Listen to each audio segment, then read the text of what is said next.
नमस्कार दोस्तों, मेरा नाम है अभिषेक। मध्य प्रदेश में जैसे जैसे उपचुनाव की तारीख नज़दीक आती जा रही है वैसे वैसे मध्य प्रदेश की सियासत गरमाती जा रही है। और गरमाए भी क्यों ना, मध्य प्रदेश के इतिहास में यह पहला मौका है जब एक साथ इतनी सीटों पर उपचुनाव हो रहे हैं। इसमें सबसे बड़ी चुनौती कांग्रेस के सामने है, क्योंकि इसमें आगर को छोड़कर बाकी सीटें कांग्रेस के खाते में कम हुई हैं। वहीं भाजपा की राह आसान तो नज़र आ रही है। खैर, ये तो आने वाला वक्त ही बताएगा कि बीजेपी सरकार बनाने में क्या कामयाब होगी या फिर कांग्रेस दोबारा कमबैक करेगी। वैसे सचिन पायलट के मध्य प्रदेश में प्रचार करने से कांग्रेस की बहुत ही उम्मीदें बढ़ती दिख रही हैं और जनता की नाराज़गी भी बीजेपी के लिए परेशानी का सामना कर सकती है। दरअसल कांग्रेस के पास वर्तमान में 87 विधायक हैं और सत्ता में कमबैक करने के लिए कांग्रेस को 28 सीटों को जीतना पड़ेगा।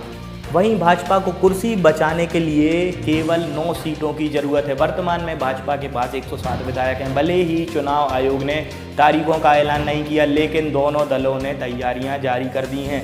वहीं जहां भाजपा में 27 में से 16 ग्वालियर चंबल वाले इलाके।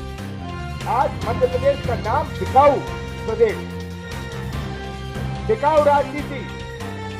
मुझे तो शर्म आती है जब मैं दिल्ली जाता हूँ, जैसे वही मध्य प्रदेश जहाँ सब बिकने को राजी हैं। चुनाव संविधान का आगाज किया है। वहीं कांग्रेस ने सॉफ्ट हिंदुत्व की राह पकड़ते हुए पूर्व मुख्यमंत्री कांग्रेस के प्रदेश अध्यक्ष कमलनाथ ने आगर मालवा के बगलामुखी माता मंदिर से इसकी शुरुआत की थी। 230 सदस्यीय राज्य विश्व में बहुमत के लिए 116 सीटों का होना काफ़ी ज़रूरी है। दागी के निधन के बाद मध्य प्रदेश में सदस्यों की संख्या 202 रह गई। कांग्रेस के पास 88 विधायक बचे हैं तो भाजपा के पास 107 विधायक हैं। बसपा सपा निर्दलीय में से ज़्यादातर जिसकी सरकार होगी उसके साथ रहने का बयान दे चुके हैं। कमलनाथ का सीट पर जीत का बड़ा दाव और पूर्व मुख्यमंत्री पीसीसी चीफ कमलनाथ को पूरा भरोसा है कि कांग्रेस दोबारा वापसी करेगी। वे कई बार इसका दावा भी कर चुके हैं। सोमवार को भी उनका एक बयान सामने आया था जिससे सियासत गर्मा गई थी। कमलनाथ का कहना था कि 35 दिन बाद हम विधानसभा की स्पीकर बनाएंगे। इससे पहले विधायक दल की बैठक में कमलनाथ ने कहा था कि अगली बैठक राज्य भवन में शपथ के बाद ही होगी। इतना ही नहीं, कई बार कमलनाथ मीडिया के सामने दावा कर चुके हैं कि कांग्रेस सर्वे की रिपोर्ट बहुत अच्छी है और कांग्रेस सभी सीटों पर जीत दर्ज कर रही है।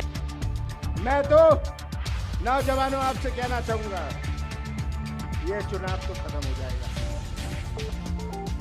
झंडे उतर जाएंगे, ये तंबू उतर जाएगा। उसके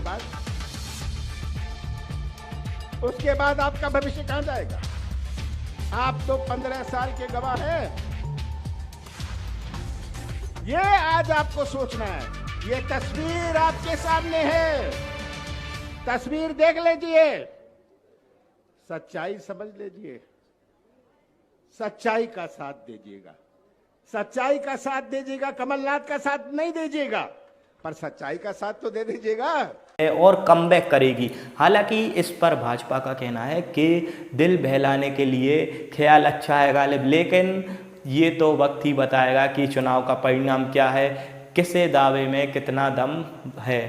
28 सीटों पर उपचुनाव, 25 इस्तीफे, 3 विधायकों का निधन। अब प्रदेश में 28 सीटें खाली रह गई हैं। विधानसभा चुनाव 2018 में कांग्रेस को 114 सीटें मिली थी, जिसके कारण कमलनाथ सरकार बनी थी। इसके बाद 22 विधायकों ने इस्तीफे दिए और इसका बड़ा लहरा और कुंवर प्रभुन्न सिंह तोमर लोधी और सुमित्रा कांस्ट्रक्टर और फिर माधाता विधायक नारायण पटेल ने इस्तीफा दे दिया था। वहीं सोमवार को राजगढ़ के व्यावरा कांग्रेस विधायक गोवर्धन दांगी का निधन हो गया था, जिसके बाद 88 विधायक बचे हैं। खास बात यह है कि जिन 28 विधानसभा सीटों पर उपचुनाव होना है उसमें 27 पर कांग्रेस का पहले से ही कब्जा था और अगर कांग्रेस कमबैक की तैयारी कर रही है तो उसे सभी सीटों पर ताकत लगाकर जीत हासिल करनी होगी, जो कि एक बड़ी मुश्किल दिखाई दे रही है। वहीं भाजपा की राह आसान होती दिखाई दे रही, क्योंकि वर्तमान में भाजपा के पास 107 विधायक हैं।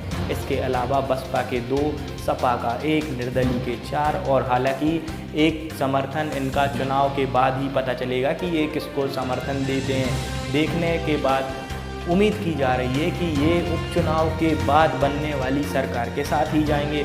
अब देखना दिलचस्प होगा कि 28 सीटों पर भाजपा कांग्रेस को सीटें मिलेगी, कितनी भाजपा को मिलेंगी और कौन सत्ता की कुर्सी पर जीत का परचम लहराएगा।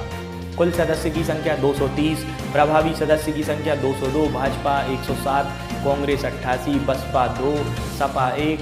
अब देखना ये तो उपचुनाव के बाद ही पता चलेगा कि कमलनाथ जीतते हैं या फिर कमल मध्य प्रदेश में खिलता है। तो आपको मेरी खबर कैसी लगी? वीडियो को लाइक और चैनल को सब्सक्राइब कीजिए। धन्यवाद।